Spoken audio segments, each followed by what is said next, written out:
नमस्कार मित्रों, अश्वनी सेज में आपका स्वागत है। मित्रों, आज चर्चा ज्ञानवापी और ज्ञानवापी मस्जिद को लेकर के जो हाल में जजमेंट आया बनारस कोर्ट का, उसके बाद में जो उसके रिएक्शंस आ रहे हैं उन पे एक चर्चा। मित्रों, सपा सरकार ने अपने रिजीम में ज्ञानवापी में एक चलते हुए अनवरत कार्यक्रम जो गर्भगृह में पूजा का था व्यास जी का, उसको बिना किसी वैधानिक आदेश के केवल स्वेच्छा से वोट बैंक संतुष्ट करने के लिए बंद कर दिया था।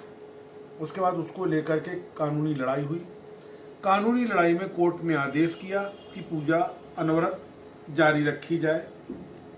उसके बाद में जो रिएक्शंस आ रहे हैं और उन रिएक्शंस के बीच में जो हल्द्वानी में हुआ, वो लेकर के कहीं ना कहीं एक गंभीर परिणाम दिखाई पड़ रहा है। मित्रों, सवाल ये उठता है कि सपा सरकार ने पूजा क्यों रोकी? क्या इस विषय पर जांच नहीं होनी चाहिए? क्या वोट बैंक तुष्टीकरण के लिए सपा सरकार का ये कदम जायज था? मैं इसलिए बात कह रहा हूं कि आज जितनी भी विषमताएं हिंदुस्तान में व्याप्त है, सीएए की हो, एनआरसी की हो, 370 हटाने की हो, ऐसे तमाम एक्टों और क्या कहते हैं सब एक्ट के बाद अब इस तरीके की जो व्यवस्थाएं बन रही हैं, ज्ञानवापी को लेकर के विवाद, कृष्ण जन्मभूमि को लेकर के विवाद, कोर्टों के आदेश को लेकर के कितने अपमानजनक बयान, क्या ये स्वीकार किए जाने चाहिए? और इसके हर इस समस्या के मूल में राजनीति है, वोट बैंक की राजनीति है। राम मंदिर के दौरान किस तरह छाती ठोक करके सपा ने स्वीकारा कि मुलायम सिंह जी ने जो गोली चलाई थी वो सही चलाई थी, वो एक विधिक व्यवस्था के तहत चलाई थी, और उसके बाद भी हमारी सरकार उनको पद्मश्री दे रही है।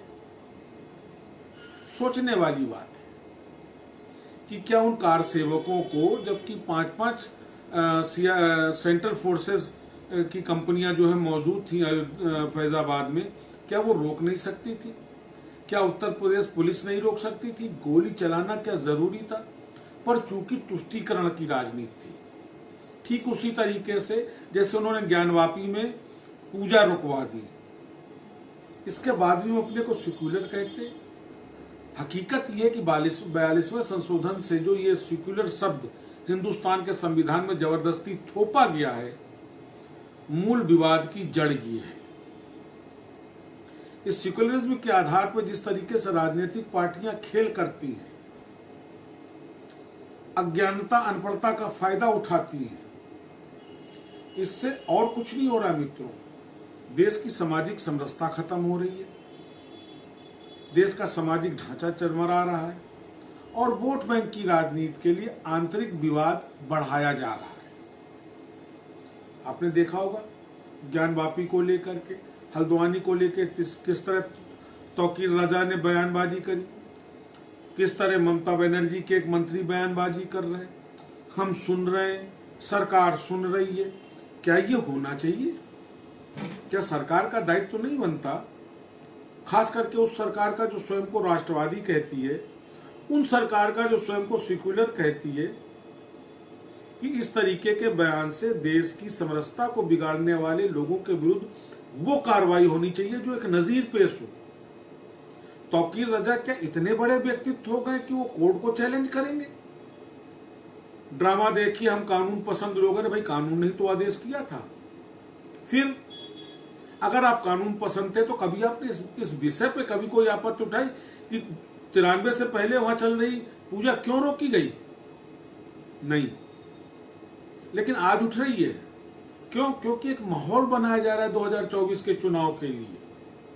यूसीसी लागू हुआ, लागू होते ही अतिक्रमण के नाम पर किस तरीके का तांडव किया गया हल्द्वानी में, क्या यह संयोग है या प्रयोग या दुरुपयोग? तीसरा शब्द मैं जोड़ रहा हूं, ना ये संयोग है ना ये प्रयोग है, ये दुरुपयोग है उस प्रिविलेज का जो भारत का संविधान तथाकथित अल्पसंख्यकों के नाम पर अल्पसंख्यकों को देता है। और एक बहुत गंभीर मुद्दा, किस बात के अल्पसंख्यक? आज जब मुस्लिम आबादी कमोबेश 17 से 22% हो गई है, तब भी आप अल्पसंख्यक हैं। अल्पसंख्यक पाकिस्तान में देखिए, जहां 1.4% हिंदू रह गया, जो पार्टीशन के टाइम पे 14 था, और आप खुद को देखिए 47 से 2024 तक आप 22 से 27% की आबादी हो रहे हैं। इसके बाद भी आप अल्पसंख्यक हैं। मजाक नहीं लगता। किस तरह कंफ्यूजन क्रिएट करके प्रिविलेज उठाया जा रहा है कि जो जात जहां कम आबादी में होगी वो अल्पसंख्यक होगी। अरे क्या भद्दा मजाक है। इन राजनेताओं ने हिंदुस्तान के की वो दुर्व्यवस्था, वो दुर्गति कर दी है जो दुनिया के किसी देश की नहीं हुई है। दुनिया का अकेला देश है जो अपने को सेक्युलर कहता है और उस सेक्युलरिज्म के आधार पर बहुसंख्यकों का दोहन करता है। राम अयोध्या में नहीं होंगे, कृष्ण मथुरा में नहीं होंगे, शिव काशी में नहीं होंगे, तो दुनिया में कहां होंगे। और हर जगह ASI इस चीज को प्रूव कर चुकी है कि जो मस्जिदों की तामीर हुई है वो मंदिरों के ऊपर हुई है।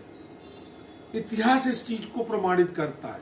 लेकिन अगर नहीं मानता है तो हिंदुस्तान का वो अल्पसंख्यक वर्ग नहीं मानता है, नहीं मानती है, तो हिंदुस्तान की वो राजनीतिक पार्टियां नहीं मानती हैं जो अल्पसंख्यक वर्ग का अपने को नेतृत्वकर्ता बताती है, केवल वोट बैंक। ये मौका है हिंदुस्तान के अल्पसंख्यकों को जागना होगा।